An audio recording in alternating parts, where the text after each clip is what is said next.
All right, guys, here's our last Devo. I think in my office, the quality of the webcam in my office is not that great, so I'm going to probably move to a different location to take these Devos. But this is going to be the last Devo where hopefully it'll be this low quality. Let's get into the Devo for the day. We're still in Genesis. I really like Genesis a lot. Chapter 21, starting in verse 22. And it says this. At that time, Abimilech, with Phicol, the commander of his army, said to Abraham, God is with you in all that you do. Now therefore swear to me here by God that you will not deal falsely with me, or with my offspring, or with my posterity, but as I have dealt loyally with you, you will deal with me, and with the land where you have resided as an alien. And Abraham said, I swear it. When Abraham complained to Abimelech about a well of water that Abimelech's servants had seized, Abimelech said, I do not know who has done this. You did not tell me, and I have not heard of it until today. So I'm going to stop right there. Here we see Abraham. He's residing in a land as an alien, right? He's a foreigner in that land, right? So this is a land where he's dwelling with his tribe, and the people who are around them are like, okay, let's make a covenant.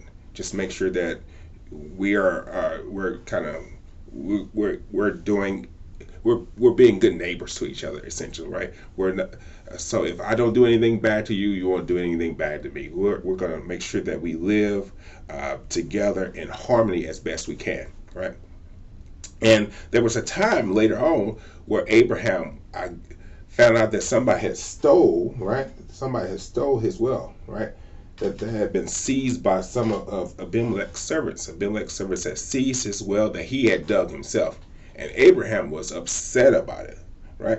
Now Abraham's tribe was really big, right? And so this is one of the reasons why Abimelech wanted to make this covenant with him, because Abraham's tribe was big, it was huge, and so he was like, I don't want to really mess with Abraham, and so Abraham complained about this to Abimelech, and Abimelech uh, went to Abraham and said, "Hey, this is the first time I've heard about it. This is I didn't know this had happened, right?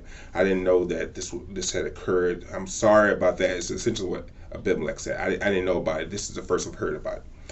And so what Abraham could have done is he could have got upset about it. He could have said, "Okay, all right, I don't want to deal with you. I'm going to destroy you. I'm going to get rid of you." You know, he had 318 men. We had seen before how Abraham had rescued his nephew Lot, but he didn't do that.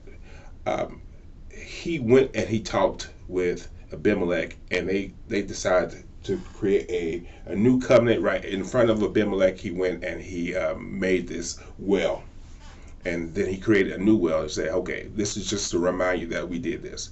So, what am I trying to say in this Devo here, right? What am I trying to say?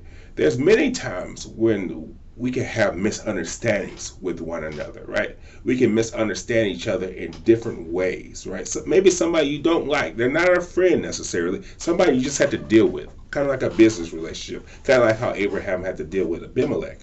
Um, and that could be a tricky situation when you really don't have any commonality with them. You're not really friends with them, but you have to deal with them anyway. You might have that relationship with me. You might have that relationship with another student. You might have that relationship with maybe even family members, right? Where you're not really that close with them, but you got to deal with them, right? You have to live with them. You have to reside with them. And we have to be careful how we negotiate those type of relationship. Are we communicating effectively, right? Are we holding grudges that we don't even know about? Do we really know what the other person is really saying, or are we just assuming things that are not necessarily true? And we can all do that sometimes. We can always assume something that's not necessarily true. I'll give you a story in my past, right? When I first became a Christian, right, in college, I used to put in all my emails, and this was at a secular university. I used to put "God bless" at the end of all of my emails. So whatever, no matter who it was, if it was a student, if it was a teacher, or whatever, I put "God bless," right? And one of my teachers really didn't like that, right? He really didn't like that I was putting "God bless." He was an atheist and he hated that. He's like, I don't like that you're putting "God bless." And so we were going back and forth, and we were getting upset one to another. right? I mean, we're sending all this correspondence through email, right? And I'm trying to be respectful because he's my teacher, right? So I didn't want to cause him to give me a bad grade or have some huge animosity towards me. So what I did is I went to his office and we just had a hour long conversation about that. And I told him where I was coming from, and he told me where he is coming from, right? And although we did not agree, he did not become a Christian because of that.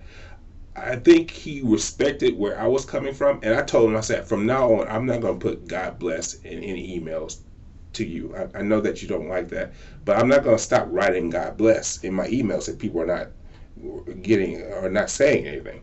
And he respected that, and we actually had a pretty nice relationship after that. Not a great relationship, but it was one that we respected each other, right? And so my point is that talk to people, communicate with people. Don't hold grudges. Don't hold it inside. Uh, Talk to each other, right? I know you might not like them. Just do it anyway. See where they're coming from. All right. So that's the Devo for the day.